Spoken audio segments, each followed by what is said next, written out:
Hello ocean lovers, welcome back to my channel and I am really sorry इस video को लाने में बहुत ज़्यादा लेट हो गया। घर पे कुछ फैमिली फंक्शंस चल रहे थे। अगर आप आईजी पर मुझे फॉलो करते हो तो आपको पता ही होगा। एनीवेज, अब आपको ज़्यादा वेट नहीं कराते हैं और आज का पार्ट शुरू करते हैं। लास्ट पार्ट एक हैप्पी एंडिंग पर ख़त्म हुआ था।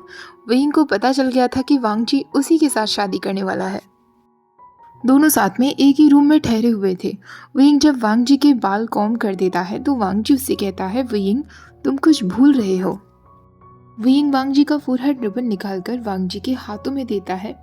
वो अपना हाथ अलग करने ही वाला होता है पर वांगजी उसका हाथ टाइटली पकड़ लेता है। वांगजी उसकी हथेलियों पर किस कर लेता है और उसे अपनी तरफ खींच लेता है। वो विंग की वेस्ट को टाइटली पकड़ लेता है। इससे पहले विंग कुछ समझ पाता, वांगजी उसकी लिप्स पर भी किस कर लेता है। वांगजी बिना किसी हेजिटेशन के फोर्सफुली विंग को किस कर रहा था। उस किस में एक हंगर था जो विंग ने बिल्कुल एक्सपेक्ट नहीं किया था।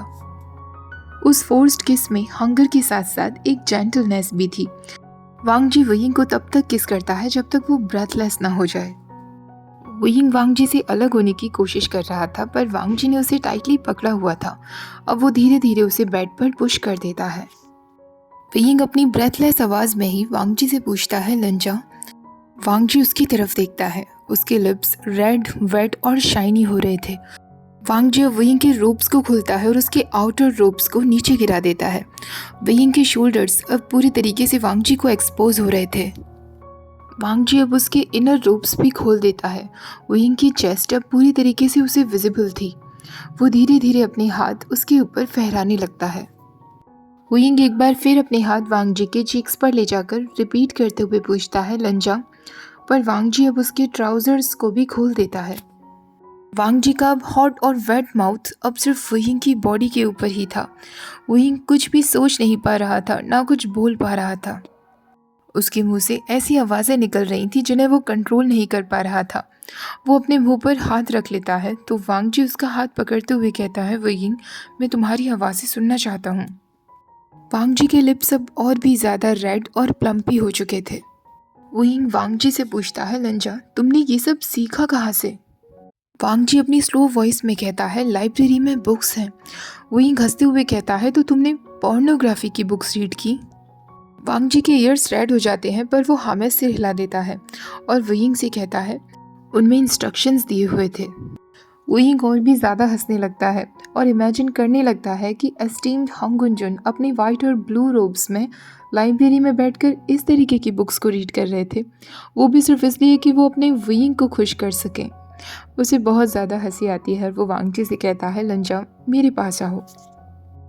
वांगजी जैसे ही उसके नज़दीक जाता है, इस बार विंग वांगजी को बेड पर पुश कर देता है और उसे डीपली किस करने लगता है।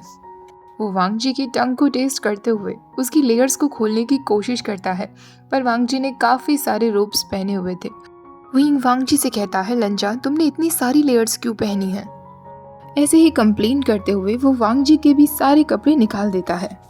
वो काउंट करता जाता है। वांगजी ने पूरी 5 लेयर्स पहनी हुई थी पर अब फाइनली वांगजी उसके सामने केवल अपने ट्राउजर्स में था।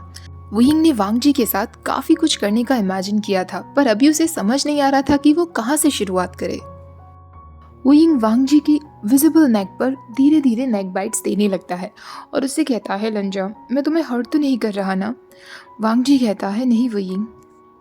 अब वो वांगजी के ट्राउजर्स को भी पूरी तरीके से निकाल देता है और उसे अच्छे से देखने के बाद कहता है, लंजा तुम कितने ब्यूटीफुल हो। मैं इतना लकी कैसे हो गया कि तुम मुझे मिल गए। वांगजी कुछ नहीं कहता। विंग अब धीरे धीरे वांगजी की पूरी बॉडी पर अपने हाथ फहराने लगता है। वो वांगजी को थोड़ा सा डेस्परेट देखना चाहता था पर हमेशा की तरह वांगजी बिल्कुल शांत था। विंग फिर से अपने काम पर लग जाता है और वांगजी की कॉलर बोन्स पर किस करने लगता है। वांगजी की सैंडलवुड स्मेल में वो खो चुका था और वो लेजीली हर जगह वांगजी को पिंच कर रहा था। कुछ टाइम बाद अब वांगजी भी विंग की टीजिंग से डेस्परेट हो चुका था। वो विंग को बेड पर पुश करता है और अब वांगजी का पूरा बॉडी वेट विंग के ऊपर था। वो विंग को फोर्सफुली बेड पर पुश करता रहता है और उसे हंग्रीली किस करने लगता है, जहां विंग को भी पता था कि कल सुबह उठने पर हर जगह उसे निशान मिलने वाले हैं। उस रात उन दोनों ने एक दूसरे के साथ केवल रोमांस किया था, इंटीमेट नहीं हुए थे। क्योंकि इंटीमेट होने के लिए वो दोनों अपनी स्पेशल वेडिंग नाइट का इंतज़ार कर रहे थे। जब दोनों थक जाते हैं, वांग जी वुयिंग की नेक में अपना सिर रख लेता है। दोनों बहुत स्वेटी हो रहे थे, लेकिन उन्होंने एक दूसरे का हाथ बिल्कुल नहीं छोड़ा था। वो दोनों इससे ज़्यादा खुश पहले कभी भी नहीं थे।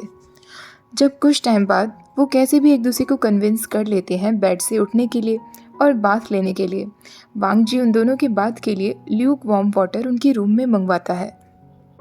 पहले वांग जी बाथ लेने के लिए जाता है और वुयिंग अपने बेड पर लेटे हुए ही वांग जी को देख रहा था। वांग जी बाथ लेने के बाद बाहर आ जाता है और वुयिंग से कहता है, वुयिंग अब तुम्हारा टर्न है। वुयिंग उससे कहता है, लंजा मुझे अभी भी लगता है कि हम दोनों को साथ में बाथ ले लेना चाहिए था। ये बाथ टब अच्छा खासा बड़ा है। वांग जी उससे कहता है, बाथ लेने का पर्पस था कि हम दोनों को क्लीन होना था, जो साथ में बाथ लेने से बिल्कुल नहीं हो पाता। वुयिंग उससे कहता है, तुम्हारे कहने का मतलब है लंजा कि अगर हम दोनों साथ में बात लेते तो तुम अपने हाथ तुम तक नहीं रख पाते, है ना? तुम खुद को कंट्रोल नहीं कर पाते ना? वांग जी उससे कहता है, हाँ, इसीलिए मुझे तुम्हारी परवाह है। ऐसा कहकर वो अपने इनर रोब्स वेयर कर लेता है। वुयिंग को थोड़ा सा डिसअपॉइंटेड फील होता है क्योंकि अब उसे वांग जी की हॉट बॉडी नहीं दिख रही थी, पर वो मन में ये सोचकर खुश होने लगता है कि अब वो इस व्यू को पूरी जिंदगी भर एंजॉय कर सकता है। पर अभी भी वुयिंग को मस्ती करने का सोच रहा था। वो बाथटब में जाकर वांग जी से कहता है, लंजा मेरी बैक वॉश करो। कुछ टाइम तक वांग जी कुछ नहीं कहता, लेकिन उसके बाद वो अपने हाथ में सोप लेता है और वुयिंग के बालों पर जेंटली रब करने लगता है। वुयिंग मुस्कुराने लगता है और वांग जी से कहता है, लंजा तुम मुझे सच में बिगाड़ रहे हो। वांग जी उससे कहता है, मैं ऐसा कुछ नहीं कर रहा, मुझे पता है तुम थक गए होंगे। बाथ लेने के बाद वो दोनों बेड पर आ जाते हैं। वुयिंग वांग जी की चेस्ट को पिलो बनाकर उस पर अपना सिर रख लेता है और उसके सॉफ्ट बालों के साथ खेलने लगता है।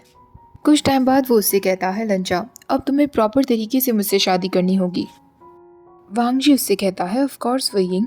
कुछ टाइम बाद वुयिंग वांग जी से पूछता है, लंजा तुम्हें वैसे वेडिंग कितनी जल्दी क्यों है? मैंने लोगों से सुना था कि तुम इस समर एंड तक शादी करना चाहते हो। हम तो कभी भी शादी कर लेंगे। वांग जी उससे कहता है, क्योंकि मैं नहीं चाहता था कि तुम किसी भी तरीके से शेम में रहो। वुयिंग सोचने लगता है, ये तो मुझे कहना चाहिए। वांग जी अपनी बात को कंटिन्यू करते हुए कहता है, मैंने सुना कि लोग तुम्हारे बारे में क्या बातें कर रहे थे। मैं नहीं चाहता था कि हम दोनों का नज़दीक आना एक और कोई अफवाह बन जाता, क्योंकि लोग फिर कहने लगते कि तुमने मुझे अपने नज़दीक लाने के लिए कोई विकेड ट्रिक्स का इस्तेमाल किया है। ये सुनकर वुयिंग को बहुत वार्म फीलिंग हो रही थी। वो मन में सोच रहा था, लंजा इतना अच्छा क्यों है, मैं इससे बहुत प्यार करता हूँ। पर वो वांग जी से कहता है, वैसे विकेड ट्रिक्स का इस्तेमाल तो किया है मैंने लंजा, मेरी टंग इतनी विकेड है, आज रात तुम्हें पता चल ही गया होगा। इस बात पर वांग जी एक सॉफ्ट स्माइल देते हुए कहता है, वुयिंग मेरी सोल सालों से सिर्फ और सिर्फ तुम्हारी रही है। वांग जी का इस तरीके से प्यार का इजहार करना वुयिंग को एक ही समय पर टेरिफाइज के साथ साथ बहुत ज़्यादा एक्साइट भी कर रहा था। वो मन में सोच रहा था कि आखिरकार वो इतना लकी कैसे हो गया, उसने ऐसा क्या किया जो वो लंजा जैसा पार्टनर डिजर्व करने लगा। अगली सुबह मॉर्निंग में वुयिंग की जब आंखें खुलती हैं तो वो देखता है वांग जी उसके साथ वहीं बेड पर ही था। वांग जी एक बुक रीड कर रहा था। ये बुक भी वुयिंग ने ही खरीदी थी जब उसने वांग जी को वेडिंग गिफ्ट देने के बारे में सोचा था। इस बुक में काफ़ी सारी लव पोइट्रीज लिखी थी। वांग जी जब देखता है कि वुयिंग जाग चुका है, वो उससे कहता है, वुयिंग तुम जाग गए हो, और तुरंत उसे गुड मॉर्निंग किस करता है। वुयिंग वांग जी को टाइटली हग करते हुए कहता है, अब हमें वापस चलना चाहिए ना, क्लाउड ओसिस में भी सब लोग तुम्हारा इंतज़ार कर रहे होंगे। मैं समझ सकता हूँ चीफ कल्टीवेटर का टाइम बहुत ही प्रीशियस होता है। मैं कितना लकी मैन हूँ लंजा। चीफ कल्टीवेटर एस्टीम्ड होंगन जुन अपनी ड्यूटीज छोड़कर मेरे साथ समय बिता रहे हैं। वांग जी उसके फोरहेड पर किस करते हुए कहता है, मैं अपनी फियांसे को थोड़ा समय दे रहा हूँ। वुयिंग उससे कहता है, लंजा तुम्हें इस तरीके की बातें कहना बंद करना होगा, वरना मेरा पुअर हार्ट ये सब नहीं झेल पाएगा और तुम्हें बेड से उठने देने का मेरा मन बिल्कुल नहीं होगा। उसकी ये बातें सुनकर वांग जी भी उसके ऊपर आ जाता है और उसे एक स्ट्रॉन्ग किस देते हुए कहता है, वुयिंग अगर हम जल्दी करेंगे तो हम नाइट फॉल तक सही टाउन पहुंच जाएंगे। वुयिंग फिर हंसते हुए कहता है, लंजा तुम सच में बहुत रोमांटिक हो। वांग जी कहता है, सही टाउन में मैंने ऑलरेडी एक होटल में हम दोनों के लिए एक रूम बुक कर दिया है। वुयिंग कहता है, लंजा तुम्हें कैसे पता चला था कि मैं आ रहा हूँ जो तुमने ऑलरेडी रूम बुक कर दिया। वांग जी कहता है, मुझे सेक लीडर फैंग से एक लेटर रिसीव हुआ था जिसमें उन्होंने मुझसे एक अपॉलॉजी की डिमांड की थी। क्योंकि एक रीसेंट इंसिडेंट हुआ था जिसमें तुमने उनके बेटे से कहा था कि तुम उसकी टंग काट दोगे। वही कहता है, लंजा, ये सब में मेरी कोई गलती नहीं है, तुम्हें सुनना चाहिए था, वो सब के सब मिलकर तुम्हारे बारे में कितना उल्टा सीधा कह रहे थे। मैं बस बर्दाश्त नहीं कर पाया और मैंने उन लोगों को अच्छे से सुना दिया। वांग जी एक सॉफ्ट स्माइल देता है और वयिंग से कहता है, तुम्हें फिर भी इस तरह लोगों से बात नहीं करनी चाहिए और ना ही उन्हें प्रोवोक करना चाहिए। ऐसा कहकर वो वयिंग के बालों को कॉम्ब करने लगता है। वयिंग मुंह बनाते हुए कहता है, पर मेरे पास एक अच्छा खासा रीज़न था लंजा, मैं तुम्हारे बारे में कैसे उल्टा सीधा सुनता रहता। वांग जी उससे कहता है, स्टिल वयिंग, पर फिर भी तुमने जो भी कुछ मेरे लिए किया उसके लिए थैंक यू। अब वो दोनों रूम छोड़कर बाहर आ जाते हैं। होटल ओनर उनसे पूछता है, हांग गुनजुन, सब कुछ आपको सेटिस्फैक्ट्री तो लगा ना? वयिंग वांग जी की तरफ देखता है और उसे एक नॉटी स्माइल देता है। वांग जी उस होटल ओनर से कहता है, हाँ, सब कुछ बहुत अच्छा रहा, हम ब्रेकफास्ट के बाद अब निकल जाएंगे। वो दोनों शाम होने से पहले सैरी टाउन पहुंच जाते हैं। वयिंग वांग जी से कहता है, लंजा, कितना लंबा समय गुजर गया है जब मैं लास्ट टाइम यहाँ आया था, पर फिर भी सब कुछ सेम ही दिख रहा है। वो दोनों अब सैरी टाउन में अपने इन की तरफ पहुंचने ही वाले थे, तभी उन्हें 2 वाइट रोब्स में फैमिलियर फिगर्स दिखाई देते हैं जो उनकी तरफ ही आ रहे थे और कह रहे थे, हांग गुनजुन, सीनियर वे। वांग जी देखता है कि लान जिंगई और सिजुई इन दोनों की तरफ चले आ रहे थे। जिंगई काफी तेज दौड़ रहा था, तो वांग जी उससे कहता है, भागने की कोई जरूरत नहीं है जिंगई। सिजुई वयिंग को देखकर कहता है, हांग गुनजुन, आपने सीनियर वे को आखिरकार ढूंढ ही लिया। वांग जी कहता है, हाँ, वयिंग अब मेरे पास वापस आ चुका है। सिजुई बहुत खुश हो जाता है और वयिंग से कहता है, सीनियर वे, मैं बहुत खुश हूँ कि आप वापस आ गए हैं। वयिंग भी मुस्कुराते हुए कहता है, आयुन, तुम चिंता मत करो, अब मैं अपने फियांसे को छोड़कर कहीं नहीं जाने वाला। बस मेरे फियांसे को इतना समय मुझे देना होगा कि वो मुझे time to time little night hunting पर ले चले। ऐसा कहकर वो वांग जी की तरफ मुस्कुराने लगता है, पर वांग जी उसे देखकर कहता है, शेमलेस। और वो उसकी बातों को इग्नोर करते हुए जेंगे और सिजुई से कहता है, तुम दोनों यहाँ क्या कर रहे हो? क्या सेक्ट बिजनेस से यहाँ आए हो? इस क्वेश्चन पर सिजुई का फेस पूरी तरीके से रेड हो जाता है। जिंगी कहता है, नहीं हांग गुनजुन, हम यहाँ इसलिए नहीं आए हैं, हम एक पर्सनल मैटर की वजह से यहाँ आए हैं। दरअसल सिजुई को जिनलिंग के लिए एक गिफ्ट लेना था। बेचारे सिजुई का फेस और भी ज़्यादा रेड हो जाता है। वयिंग भी मुस्कुराने लगता है और सिजुई से कहता है, आयुन, अगर तुम गिफ्ट का ही सोच रहे हो तो क्यों ना तुम एक कॉम्ब गिफ्ट करो। ऐसा कहकर वो वांग जी की तरफ आंख मारने लगता है और वांग जी के ईयर्स फिर से पिंक हो जाते हैं। तभी वो कहता है, मुझे सिजुई और जेंगी से कुछ बात करनी है। वो वयिंग का हाथ पकड़ते हुए कहता है, मैं तुम्हें अंदर रूम में बाद में ज्वाइन करूंगा। वयिंग मुस्कुराते हुए अंदर इन में चला जाता है।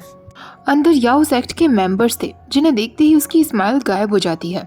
उन मेंबर्स में से एक चिल्लाते हुए कहता है, विभूषण, तुम्हारी हिम्मत कैसे हुई यहाँ आने की, वो भी वो सब के बाद जो तुम कर चुके हो। इससे पहले कि वयिंग कुछ कह पाता, दरवाजे से कोई अंदर आता है और याओ सेक्ट के मेंबर्स के लिप्स बिल्कुल सील हो जाते हैं। वांग जी उन सबसे कहता है, या तो तुम विभूषण का नाम कर्टेसी के साथ लोगे या तो तुम कुछ भी नहीं कहोगे। वयिंग वांग जी को जब खुद को डिफेंड करते हुए देखता है तो उसे बहुत वार्म फीलिंग होने लगती है। वयिंग का मन कर रहा था कि वो अभी इसी वक्त वांग जी को दरवाजे पर पुश करे और उसे किस करने लगे। तभी वो देखता है कि वांग जी ने उसकी वेस्ट पर हाथ रख लिया था और उसे अपनी तरफ खींच लिया था, जैसे वो याओ सेक्ट के सारे मेंबर्स को बता देना चाहता हो कि वयिंग और उसकी रिलेशनशिप क्या है। उसके बाद वो उन सब की साइलेंसिंग स्पेल हटा देता है। चीफ कल्टीवेटर के सामने किसी की भी जबान नहीं निकलती और वो सब के सब वहाँ से चले जाते हैं। वांग जी होटल ओनर से कहता है, हमारा खाना रूम में भिजवा देना, और वो वयिंग को लेकर रूम में आ जाता है। वयिंग कहता है, मुझे समझ नहीं आ रहा कि याओ सेक्ट के लोग मुझे इतना नापसंद क्यों करते हैं, मैंने उनके साथ ऐसा क्या किया है लंजा।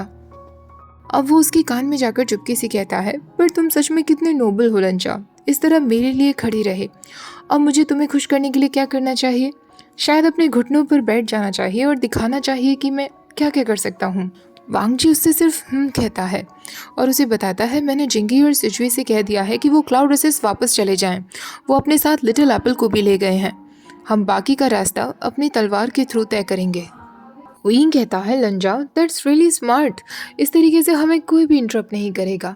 ऐसा कहकर वो उसे वॉल पर पुश कर देता है और अपने तालिस्मान के थ्रू दरवाजे बंद कर देता है और वांग जी से कहता है, अब मुझे दिखाने दो कि मैं कितना ग्रेटफुल हूँ, है ना लनर गगा। वांग जी भी उसे डार्क हंग्री आइज से देख रहा था। उसके बाद उन दोनों की नाइट एक्टिविटी शुरू हो जाती है। मॉर्निंग में वो दोनों क्लाउड रिसेस के लिए निकल जाते हैं। इनकीपर उनकी तरफ ही देख रहा था।